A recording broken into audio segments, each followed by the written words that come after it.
Friends welcome back to statistics by Savita. ನೋಡಿ ಇಲ್ಲಿ already time table preparatory 1 ಮತ್ತು preparatory 2 ಕೂಡ ಬೋರ್ಡ್ ಕಳಿಸಿದಾಗಿದೆ ನಿಮಗೆ. ಇವಾಗ ನಿಮಗೆ ಹಾರ್ಡ್ಲಿ ಇರೋದು 1 ಮಂತ್ ಟೈಮ್ ಅಷ್ಟೇ. ಫುಲ್ ಜನವರಿ ನೀವು ಎಕ್ಸಾಮ್ಸ್ನೇ ಬರಿತಾ ಇದ್ದೀರಾ.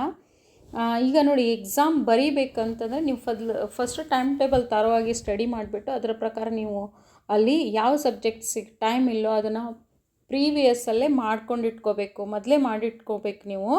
ಪ್ರಿಪ್ರೇಟ್ರಿ 1 ಎಕ್ಸಾಮಿನೇಷನ್ ನೋಡಿಲಿ, ಫಸ್ಟು ಕೆಮಿಸ್ಟ್ರಿ ಬಂದುಬಿಟ್ಟು ಸೈನ್ಸ್ ಸಬ್ಜೆಕ್ಟ್ ಬಂದರೆ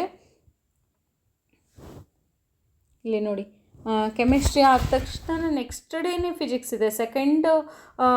ಜನವರಿಗೆ ಸ್ಟಾರ್ಟ್ ಆದರೆ 3rd ಜನವರಿ 2nd ಜನವರಿ ಕೆಮಿಸ್ಟ್ರಿ ಇದ್ದರೆ 3rd ಜನವರಿಗೆ ಫಿಸಿಕ್ಸ್ ಇದೆ ನಿಮಗೆ. ನೋಡಿ 5th ಜನವರಿಗೆ ಬಯಾಲಜಿ ಇದೆ. ಓಕೆ, ಇಲ್ಲಿ ಕಾಮರ್ಸ್ ಸಬ್ಜೆಕ್ಟ್ ಸ್ಟಾರ್ಟ್ ಆಗೋದು ಯಾವಾಗ ಅಂತಂದರೆ ಕನ್ನಡದಿಂದ ಸ್ಟಾರ್ಟ್ ಆಗುತ್ತೆ, ಬಟ್ 6th ನೋಡಿ ಸೈನ್ಸ್ ಸಬ್ಜೆಕ್ಟು ಮ್ಯಾಥಮೆಟಿಕ್ಸು 6th ಇರೋದು, 7th Kannada, 8th English, 9th Hindi.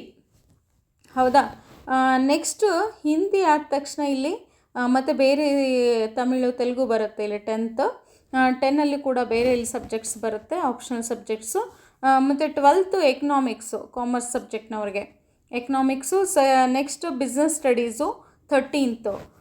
Next ಇಲ್ಲಿ ನಾನು ಕಾನ್ಸಂಟ್ರೇಟ್ ಮಾಡಬೇಕಾಗಿರೋದು ಇಲ್ಲಿ accountancy is 16th, but statistics next ಡೇನೇ 17th ಇರೋದು. ಸ್ಟಾಟಿಸ್ಟಿಕ್ಸ್ಗೆ ನಿಮಗೆ ಟೈಮೇ ಇಲ್ಲ.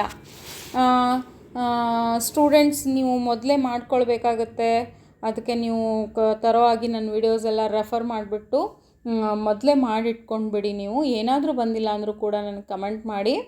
ನೋಡಿ ಇಲ್ಲಿ ಇನ್ನೊಂದು ಸೆಕೆಂಡ್ ಪ್ರಿಪ್ರೇಟ್ರಿಯಲ್ಲಿ ಫಸ್ಟ್ ಕನ್ನಡ, 20th ಇಂಗ್ಲೀಷ್ ಇರೋದು. ನೆಕ್ಸ್ಟ್ ಕೆಮಿಸ್ಟ್ರಿ ನೋಡಿ, ಕಾಮರ್ಸ್ ಬಂದುಬಿಟ್ಟು economics, 23rd business studies. Hindi ಬಂದುಬಿಟ್ಟು ಇಲ್ಲಿ 24th, ಇದು ಫಿಸಿಕ್ಸ್ ಬಂದುಬಿಟ್ಟು ನಿಮಗೆ 23rd, 24th ಈಸ್ ಹಿಂದಿ. ನೋಡಿ ಟೈಮ್ ಇಲ್ಲ, ಯಾಕಂದರೆ ಎಲ್ಲ ಸಬ್ಜೆಕ್ಟನ್ನು ಅಲ್ಲಿ ಹಾಕಬೇಕಾಗುತ್ತಲ್ಲ, ಅದಕ್ಕೆ 27th ಮ್ಯಾಥಮೆಟಿಕ್ಸು.